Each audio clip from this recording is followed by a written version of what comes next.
I love the way that it comes immediately after Horribilis on the album because I started writing it immediately after I heard Horribilis. I was just feeling so inspired and feeling like the floodgates had opened. Yeah, I really just poured my heart out into the instrumentals and the lyrics. It became like a very emotional song for me. First hearing the demo for Explorers, I was blown away. If Horribilis set a standard for myself, for my songs, Explorers set a standard for me, for Alex's songs. I think lyrically, Explorers is genius, and I think it sums up everything that we're trying to communicate with the whole record. The idea that there's sort of a light at the end of the tunnel, and an open-endedness, which I think is important. I think we try not to be very concrete in our lyrics and let you decide what you want to get out of them. But this song is a terrific closer, and I think Alex really outdid himself on this one. I'm really, really happy and proud to have been given these vocal parts and, something that we're able to explore and getting specific written parts on the whole record has been like a real sweet treat. I think the music that we made is better for it. Going into the recording session, I don't think it was like really locked in how this one was going to go.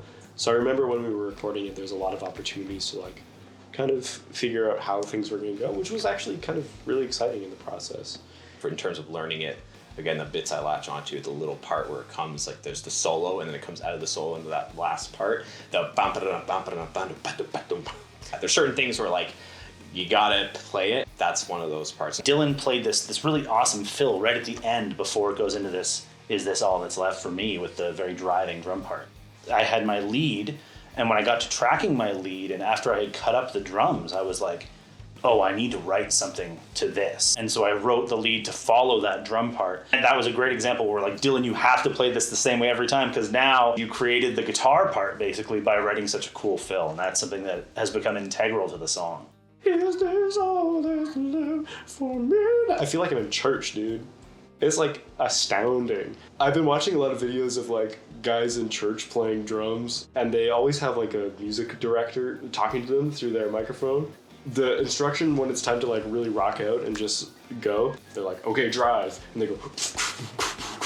That's how I feel like at the end of this song every time. It's crazy.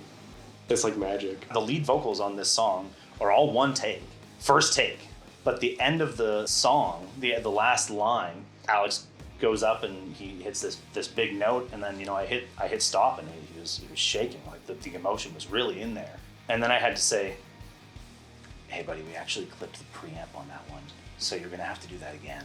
What I did end up doing was keeping that first take and putting it underneath so that both of the notes are there, and he has this very big, full tube pre-crunchiness to the vocals.